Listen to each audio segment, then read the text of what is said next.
IPM अर्थात् एकीकृत शत्रुजीव व्यवस्थापन मानिस तथा वातावरणमा कमभन्दा कम असर पुर्याई शत्रुजीवहरू एवं त्यस सम्बन्धी समस्याहरूलाई समाधान गर्ने एउटा प्रक्रिया हो। आइपिएम खास गरेर शत्रुजीव एवं तिनको नोक्सानलाई दीर्घकालीन हिसाबले रोकथाम गर्नमा मुख्य जोड दिन्छ। आइपिएम अर्थात् एकीकृत शत्रुजीव व्यवस्थापन मानिस तथा वातावरणमा कमभन्दा कम असर पुर्याई शत्रुजीवहरू एवं त्यस सम्बन्धी समस्याहरूलाई समाधान गर्ने एउटा प्रक्रिया हो। आइपिएम खास गरेर शत्रुजीव एवं तिनको नोक्सानीलाई दीर्घकालीन हिसाबले रोकथाम गर्नमा मुख्य जोड दिन्छ। शत्रुजीव एवं तिनले पुर्याउने र पुर्याएको क्षतिको सही पहिचान गर्नुपर्दछ। यसो गर्नाले तिनको नियन्त्रण एवं व्यवस्थापन गर्नुपर्छ या पर्दैन भन्ने कुराको निर्णय लिन सहयोग पुर्याउँछ। आइपिएममा अनुगमन महत्त्वपूर्ण कुरा हो। तरकारी बाली लगाएको क्षेत्र तथा त्यसको वरिपरि कस्ता प्रकारको रोग किराहरू शत्रुजीवहरू छन्, ती कति छन् अथवा कस्तो प्रकारको नोक्सानी पुर्याएको छ भन्ने हेर्नु हो। आइपिएममा अनुगमन महत्त्वपूर्ण कुरा हो। तरकारी बाली लगाएको क्षेत्र तथा त्यसको वरिपरि कस्तो प्रकारको रोग किराहरू अथवा शत्रुजीवहरू छन्, ती कति छन् अथवा तिनले कस्तो प्रकारको नोक्सानी पुर्याएको छ भन्ने हेर्नु हो। सही किसिमले शत्रुजीवहरूको पहिचान गर्न सक्यौँ भने तिनले पुर्याउन सक्ने समस्या र त्यसको व्यवस्थापनको उपयुक्त उपायहरू पत्ता लगाउन सकिन्छ। यसरी शत्रुजीवहरू र तिनको क्षतिको अनुगमन गरी त्यस सम्बन्धी सूचनाहरू प्राप्त गरेपछि त्यसको जैविक एवं वातावरणीय पक्षहरूमाथि विचार गरेर तिनको प्रभावलाई नियन्त्रण गर्नै पर्ने अवस्थाको हो होइन भन्ने कुराको निर्णय गर्नुपर्दछ। यस प्रकारको सूचनाले नियन्त्रण गर्नै परे पनि त्यसको लागि उपयुक्त विधि एवं त्यसको कार्यान्वयनको लागि उपयुक्त समयको छनौट गर्न पनि सहयोग पुर्याउँछ। आइपिएमले खास गरेर शत्रुजीवहरूको व्यवस्थापनको लागि उपलब्ध विभिन्न विधिहरूलाई एकीकृत रूपमा कार्यान्वयनमा ल्याउँदछ। यसो गर्दा प्रभावकारी रूपमा शत्रुजीवहरूको व्यवस्थापन पनि हुन्छ। त्यसैले यसले सबै विधिहरूको एकीकृत प्रयोगमा जोड दिन्छ। आइपिएमका विभिन्न विधिहरूमध्ये कुनै एक वा दुई विधि मात्र प्रयोग गर्नाले प्रभावकारी व्यवस्थापन नहुन सक्छ। शत्रुजीवहरूको व्यवस्थापनका विभिन्न विधिहरूलाई निम्न अनुसार वर्गीकरण गरिएको छ। 1. जैविक विधि, 2. कल्चरल विधि, 3.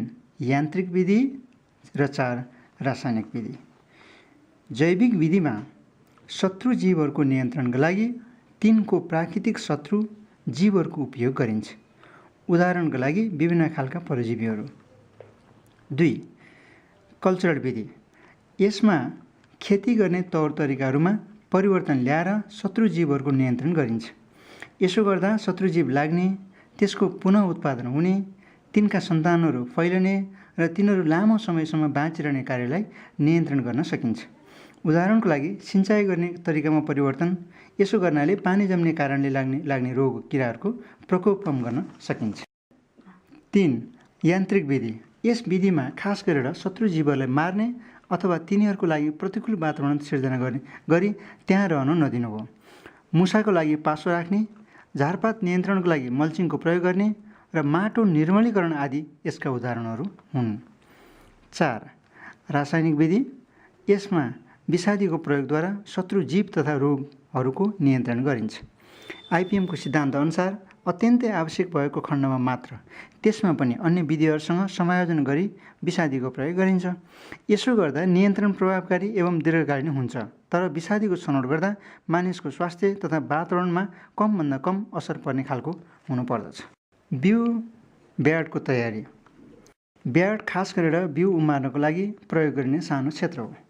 यसको माटो खुकुलो र मसिनो हुनुपर्दछ। माटोको ठुलो ठुलो डल्लो हुँदैन।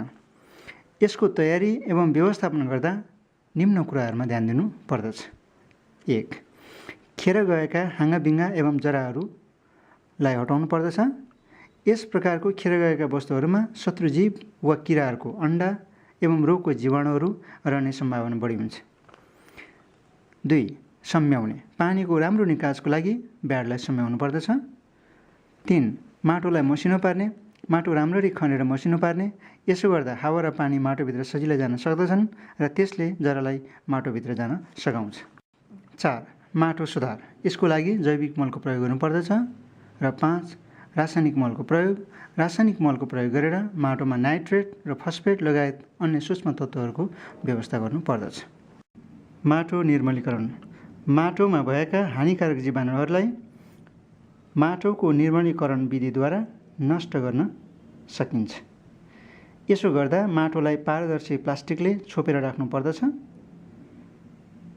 जसले गर्दा माटोभित्रको तापक्रम बढ्न गई त्यहाँ भएको हानिकारक जीवाणुहरू नष्ट हुन्छन्। सरसफाइ।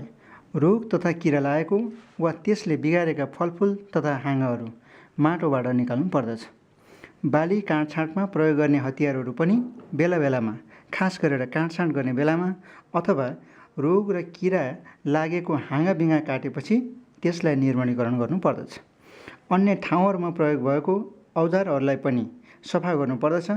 सफा गरेपछि मात्रै आफ्नो बारीमा प्रयोग गर्नुपर्दछ।